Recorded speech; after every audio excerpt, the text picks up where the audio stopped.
So pihitin natin yung hertz kung papunta sa high. Ango TV.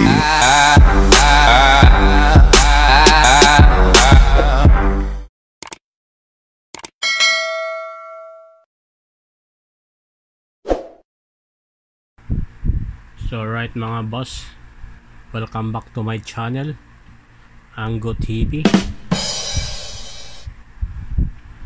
Panibagong vlog na naman tayo ngayon. In this video is review lang natin tong subwoofer. Ito ay Concert. So yung model nito is KS10W. So ito yung main amplifier nya. So maya bubuksan natin. Ayun mga boss, kung bago ka pa lang sa aking channel, please subscribe and i-hit mo na rin yung notification bell para updated ka sa susunod kong video. So mga boss, let's get started.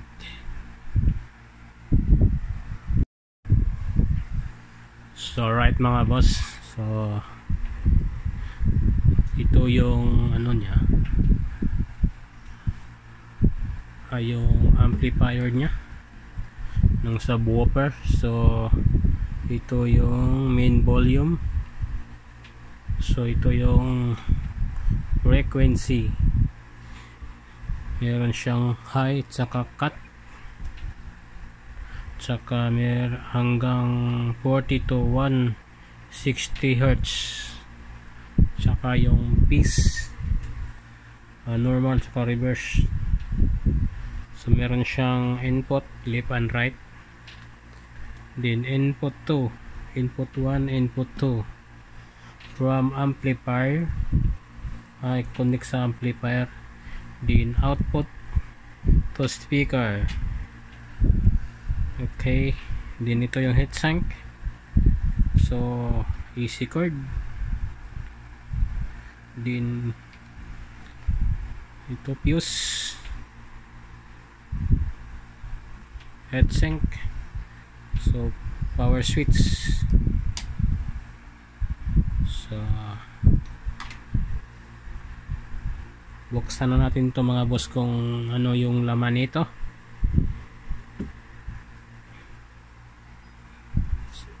Umpisa na natin bukas.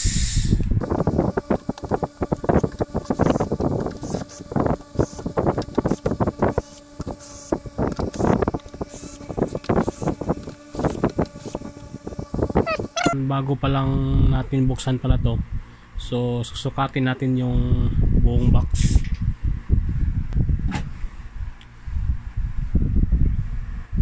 So itong speaker na to is nangat-ngat ng daga, so yung performance nito is hindi na masyado maganda. So sukatin na natin. Yung lapad is 13.5 inches, yung haba is 18 inches, yung taas, so yung taas ito.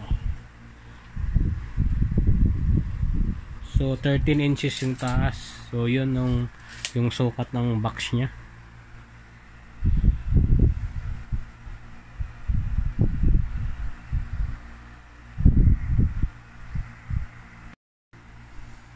So mga boss, buksan na natin.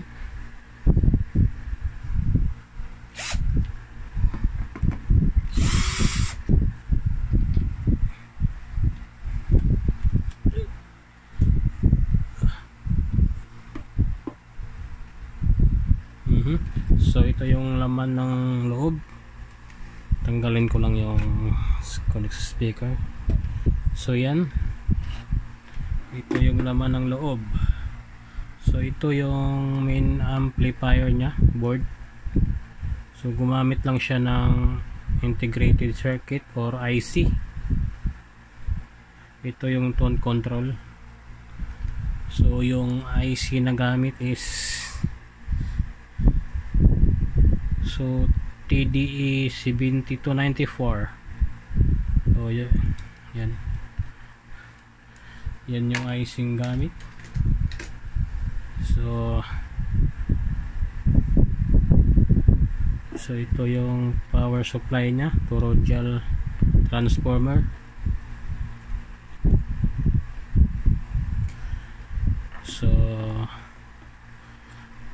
Sukatin natin yung yung voltahe ng transformer.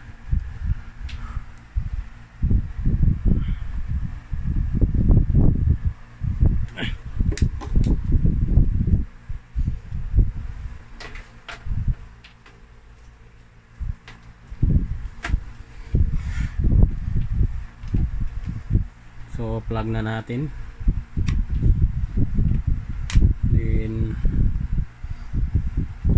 power on. So ito yung output ng transformer nya, yung ilang voltahe. So AC output mo na, set lang natin sa AC.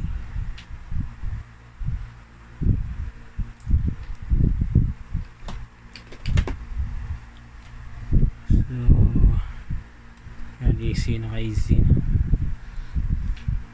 So ito yung terminal, gitna at saka yung gilid.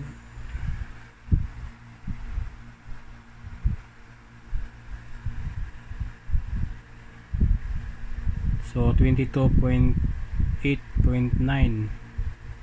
ang lalaro siya. Gitna naman sa kabilang gilid. So 22.8.9. Okay. So yung AC output niya is 22.9. So ikabit natin sa main amplifier niya. Kung ikabit na natin sa main amplifier.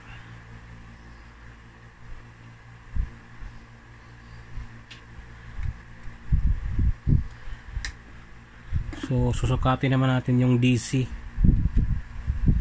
So naka DC na yan. So positive, negative.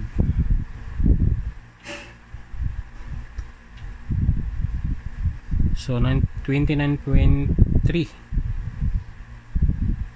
DC, 29.3 DC. So yung voltahe na papunta dito sa AC is 29.3. So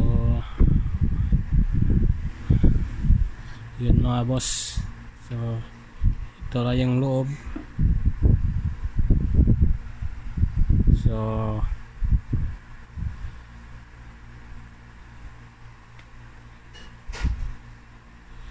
konti lang, maliliit yung capacitor.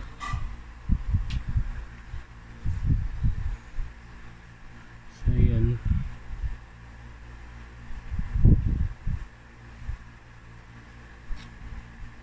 So apat na diode, dalawang capacitor. So IC, so maliit lang siya. So ibalik na natin sa i-test na natin.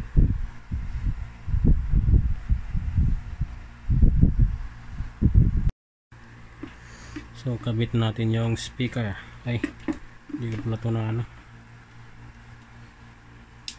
tanggalin muna natin sa saksakan.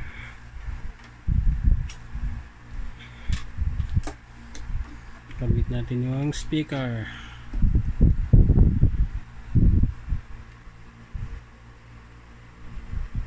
So ano lang to mga boss, subwoofer lang. Lagabog lang to, lagabog. Wala siyang tweeter. So balik muna natin.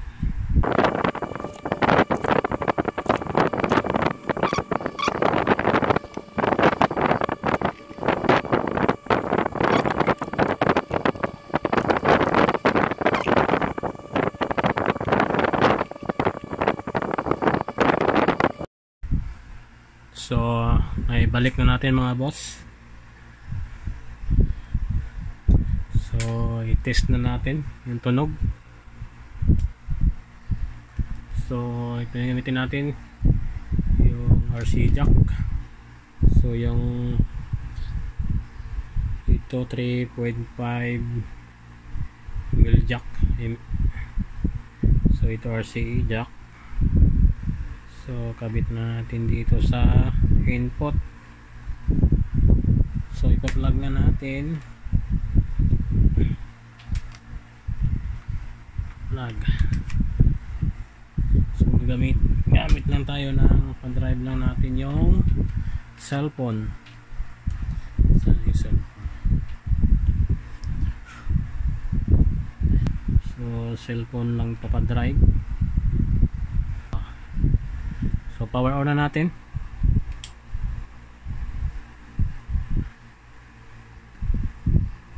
So volume. So naka full volume na. Ito.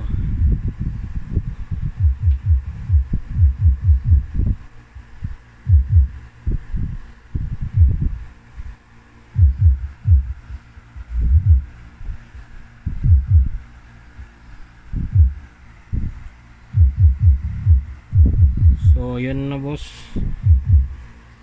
pinol ko na yung main volume, naka 40 Hz siya.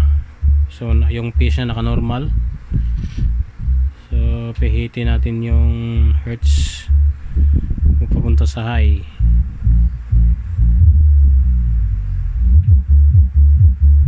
So yun yung tunog niya mga boss. Lagay natin sa 160 Hz. So 160 Hz. Ilagay ko siya sa 160 Hz.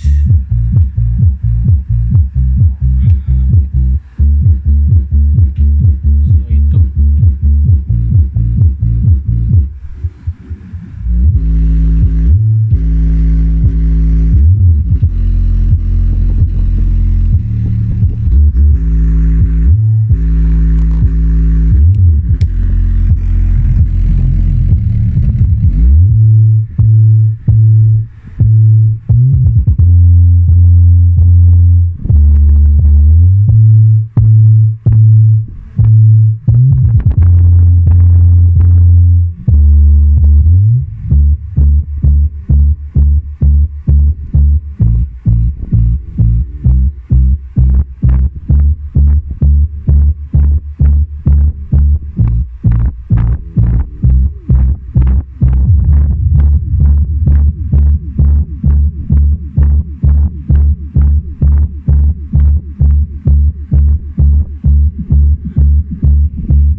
So yan mga boss.